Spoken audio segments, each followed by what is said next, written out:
Satanas ba ay nilikha ng Diyos? Hindi. Ang nilikha ng Diyos, anghel.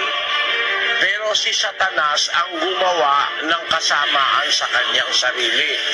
Kasi minsan nagkaroon siya ng ambisyon. Kasi ginawa siyang isang makapangyarihang anghel eh. Maraming anghel eh. Mayroong mga anghel na tinatawag na kerubin, mayroong tinatawag na serapin, may tinatawag na mga anghel. Magkakaiba sila ng kategorya eh. Yung mga kerubin, matataas na uri ng anghel yon, makapangyarihan yon. Kumbaga sila yung namumuno sa mga anghel na ginawa ng Diyos, yung mga kerubin. Pero itong isang kerubin na ito, kung mataas ang kapangyarihan niya, malaki siya sa kanyang sarili, akala niya, pwede na siyang makipantay sa Diyos. Ano nangyari sa kanya?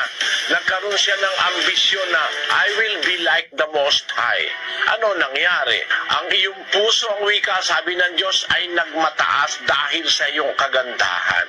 Alam mo kapatid, pag may kagandahan, pag may karangalan, pag may kayamanan, kahit nga tao nagmamataas eh. Nagyayabang, para bang he feels and she feels that she is above everybody else. Nangyari yun kay Satanas.